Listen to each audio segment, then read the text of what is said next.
नमस्कार।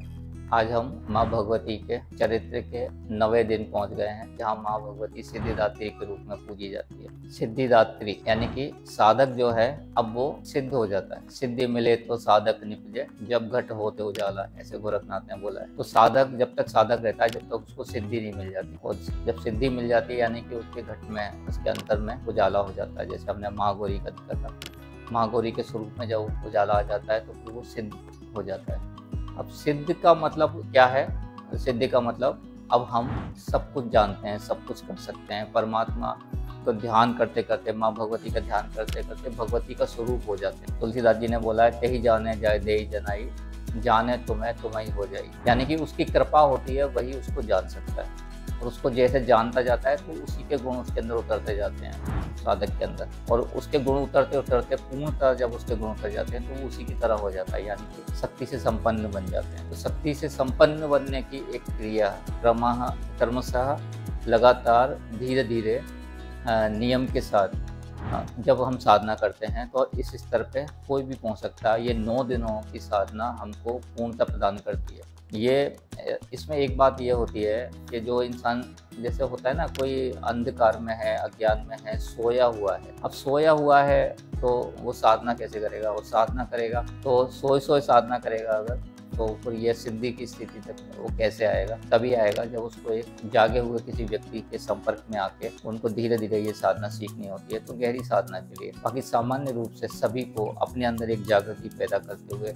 अवेयरनेस के साथ माँ भगवती के सच्चे प्रेम और भक्ति को फील करते हुए, अपने उनकी मंत्र उच्चारण के साथ उनकी ऊर्जा को अपने अंदर लगातार संचारित करते हुए। और आप देखो, इसमें सबसे महत्वपूर्ण है जागरूकता के साथ, मंत्र उच्चारण के साथ उस माँ भगवती का श्रद्धा के साथ स्मरण करते। जितना प्रेम, श्रद्धा और विश्वास होगा उतना ही फल मिलता है, उसकी कृपा मिलती है। तो ऐसे, और अगर आपस में भी हम एक दूसरे से जब एक श्रद्धा रखते हैं, विश्वास रखते हैं, एक साथ समाज का निर्माण करते हैं, जहाँ पर हम एक दूसरे से श्रद्धा, विश्वास और आत्मीयता के साथ जुड़े होते हैं, वहाँ पे ही माँ भगवती कृपा करती है। माँ भगवती की कृपा वहीं दिखाई देती है जहाँ संगठन होता है, जहाँ समाज और एक दूसरे के साथ मिलके रहता है और शक्ति संपन्न होता है। जो कमज़ोर व्यक्ति होते हैं वो कभी भी, एक तरह से देखा जाए तो कहीं ना कहीं वो जैसे कमज़ोर होते हैं तो दूसरे को भी कमज़ोर करने की कोशिश करते हैं। जो अपने को डेवलप करता है, अपने को उठाता है, जो माँ भगवती की कृपा समझो कि वो व्यक्ति ज्ञान से संपन्न और शक्ति से संपन्न हो रहा है,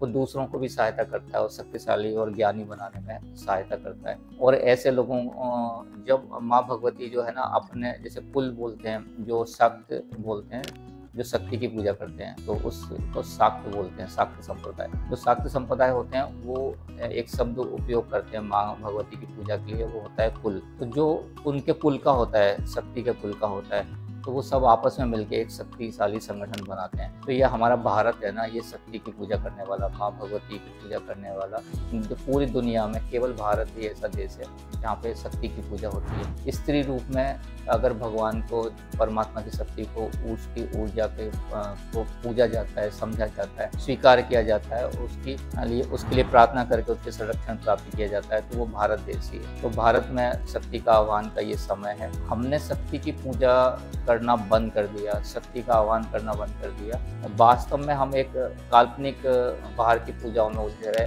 अपने अंदर की शक्ति को हमने समझा नहीं। उस प्रतीकों को, उन जो कोड वर्ड की भाषा में हमारे ऋषि, हमारे पूर्वज हमको देके गए, उनको डिकोड नहीं किया, जीवन में नहीं उतारा उनको।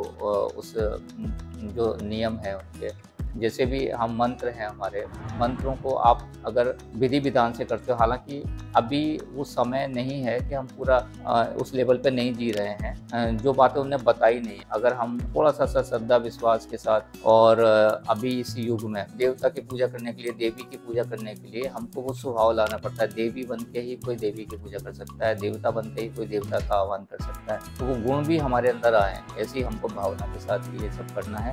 तो सभी उस सिद्धिदात्री की कृपा से सिद्धि को प्राप्त करेंगे। आपका जो भी लक्ष्य होगा, सिद्धि का मतलब ये नहीं है कि आपको आत्मज्ञान मिलेगा, सब कुछ मिलेगा, लेकिन साथ साथ बाहर भी हम कोई काम करना चाहते हैं तो हम चाहते हैं कि वो सिद्ध हो जाए, पूरा हो जाए। और हम कई बार अपनी कमजोरी की वजह से या समाज की कमजोरी की वजह से, कुछ रुकावटों की वजह से वो काम सिद्ध नहीं होते हैं। अगर हम जैसे हमने पूरी अपनी माँ भगवती के 9 दिन की यात्रा में देखा, अगर हम इस तरह से अपने को लगातार साधना के द्वारा अपनी शक्ति को जगाते हैं और समाज को अपना योगदान देते हैं और समाज से योगदान लेते हैं और उसको आपस में ऐसे लोगों को जोड़ते हैं, एक चैन बनाते हैं, एक संगठन बनाते हैं, एक संघ बनाते हैं और माँ भगवती की सामूहिक हम प्रार्थना करते हैं, तो जब सिद्धि मिल जाती है तो आप देखो पूरा भारत में इस समय बदलाव की जैसे ज़रूरत है। और मेरा पूरा विश्वास है कि ये अभी माँ भगवती की कृपा है। और अभी हमने शुरू में बात की थी कि मौसम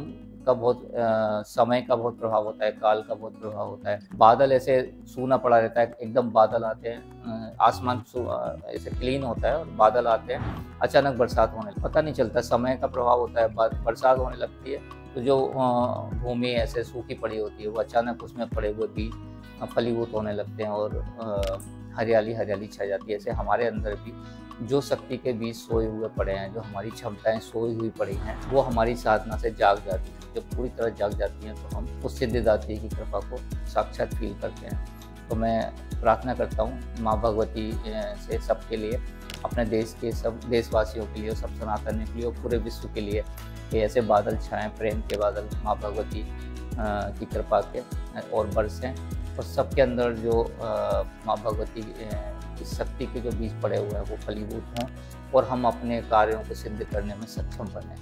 नमस्कार।